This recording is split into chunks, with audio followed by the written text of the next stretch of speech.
So let's go over to NKU. They were 2-0 in Italy. They beat Pro Camp Selection 96-55. Marquez Wark had 19 points. Cade Meyer, the transfer from Green Bay, big man, had 18 points. Trey Robinson with 14.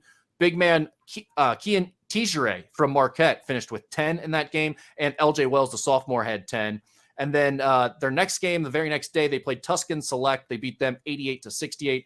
Marquez Wark once again led the way with 21 points. Sam Vincent had 18. Hubie Pavorius had 12. And Cade Meyer once again came through with 9 points and 10 rebounds.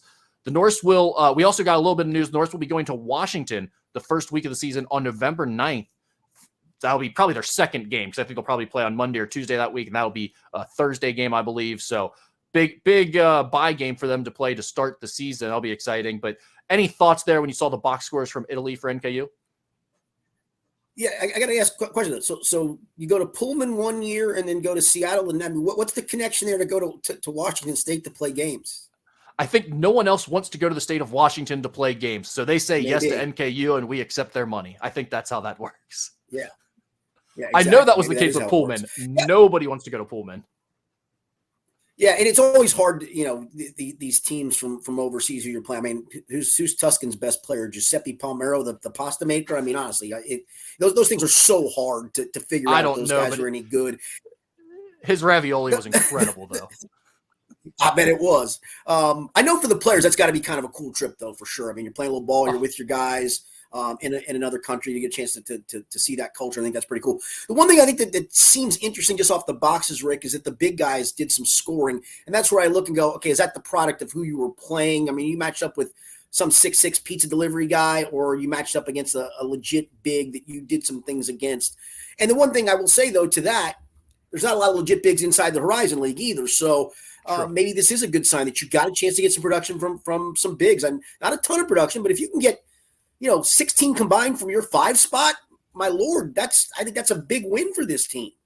Well, and Skinny, and Chris Brandon was a great defensive player and rebounder for NKU the last 2 years. So it's not like they didn't have a dynamic player at the center spot. But from an offensive standpoint, I mean, he didn't even look at the rim. They haven't had a guy who scored inside offensively, I mean, since Drew McDonald, really, as a go-to, throw the ball to him and let him score. And even Drew was more of a face-up guy, a skilled guy. He wasn't a guy that punished you at the rim, got on the glass, and scored physically inside. Cade Meyer from Green Bay can do that. And best fast break trailer there ever was, man. Last guy down the floor, nobody picks him up, bang. Knock down that trailer 3 from the top of the key. Absolutely. But Cade Meyer is a guy who's already proven in the Horizon League at Green Bay that he can give you double-digit points, rebound, be strong inside. So I think he's going to fit in really well. And that was my takeaway too. Look at those box scores. You're seeing those big guys put up numbers, and it's like, wait, NKU was throwing the ball inside that much? Because normally it's just all guards playing on the perimeter and jacking threes. So that was interesting for me to see as well.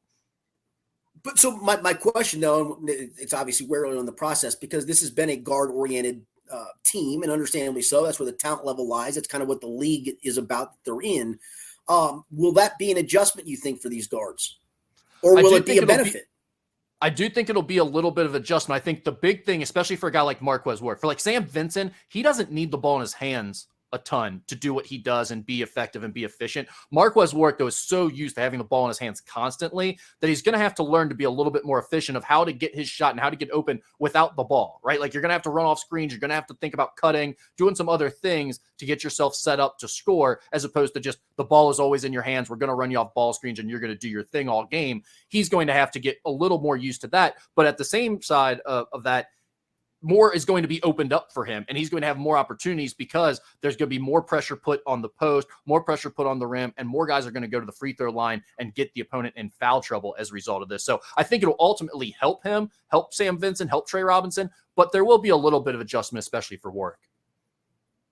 Well, but even with him off ball screens, at least he now knows he's got a finisher to throw it to if worse comes to worse. I mean, it doesn't always have to be him looking to create his own off of a ball screen. It's, hey, I got a guy rolling who can probably finish at the rim for me. And we'll look to finish.